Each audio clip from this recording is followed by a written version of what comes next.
Hi, Millie Weaver here, reporting for Infowars.com. We are here sitting parked outside of the Target in Colorado, and we are going to be doing a little social experiment. I have my lovely brother here with me, Chuck, or Charlie. He likes to be called by Charlie. I just call him Chuck.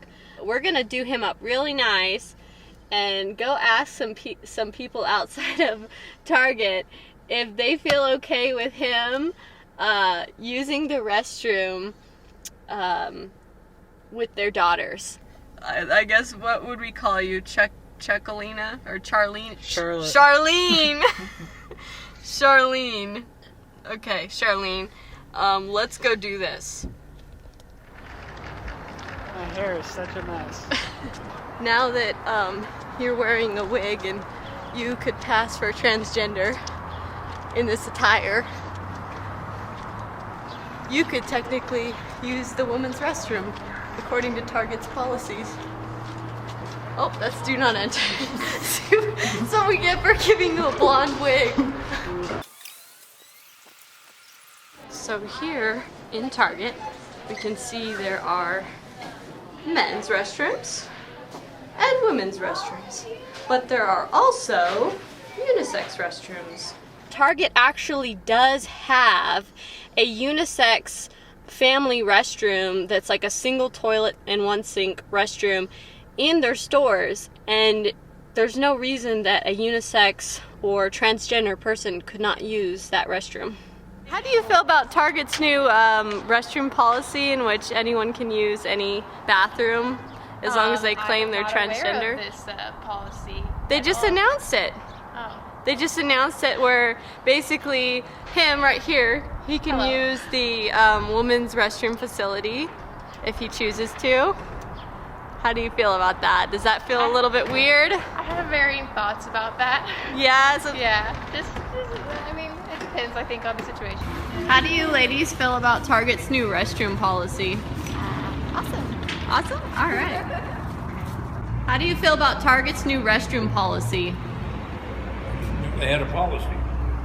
They just changed their policy where they're going to allow transgender men to use the women's restroom or transgender women to use the men's restroom. Not good. I like it. You like it? Yeah. All right. Because looking at him, can you tell? Is he? Yeah, he's a man. He's a man, but You have male parts. but by looking at him, can you tell that whether he's homosexual or heterosexual? No, I cannot. You can't tell. No, I cannot tell. I mean, I can tell you're wearing a wig and you have lipstick on, but But that's about it, right? yeah. Okay, thank you. Uh-huh. I'm here outside of a Lowe's in Colorado, and we're going to investigate a transgender employee being able to use the women's facility even though he is actually a heterosexual male, married and has a wife. So we're going to go ahead and ask some of the employees their thoughts on that and whether or not they feel comfortable even when there has been a unisex bathroom made available for this person.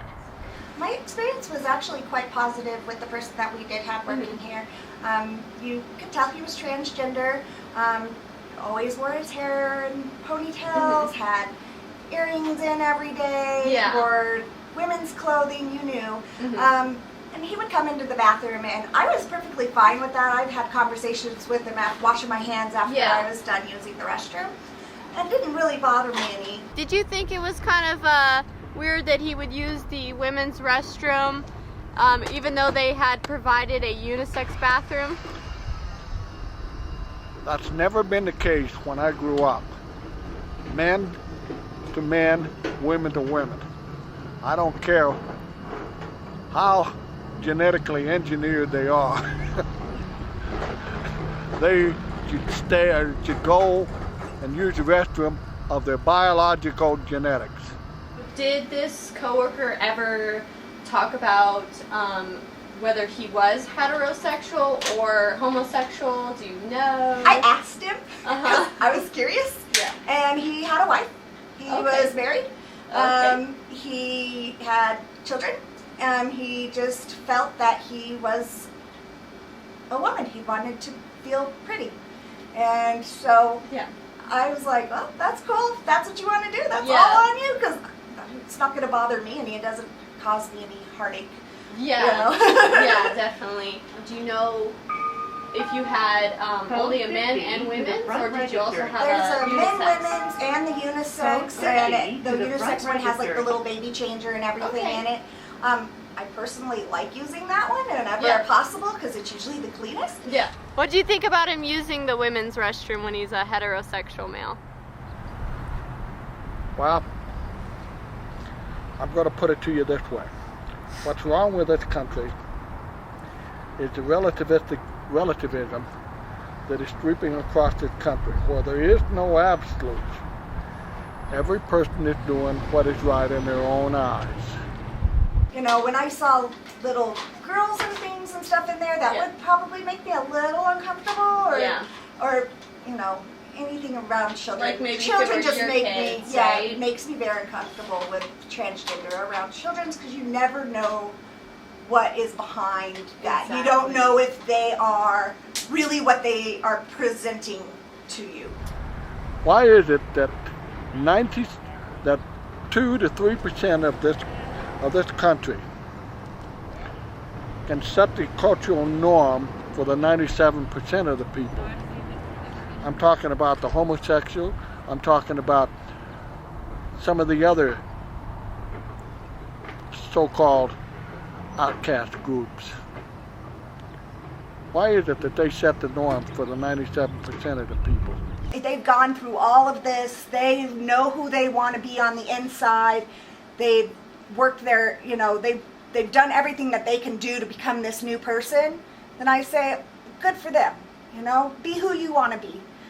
But people who are they're gonna abuse the system. Everyone abuses the system. That's the problem, is there are people who will skirt and abuse the system. That's the problem. So as we've discovered, many of these large stores are already providing unisex restrooms to accommodate the exception to the rule. And given that transgender people make up less than 1% of the population, the odds of 2 transgender people needing to use the restroom at the same store at the same exact time are statistically unlikely. So why are big corporations like Target pushing the unpractical policy of allowing the men's and women's restrooms to be open to either sex, when the obvious solution already exists? Could this be exactly what it appears to be? Blatant social engineering?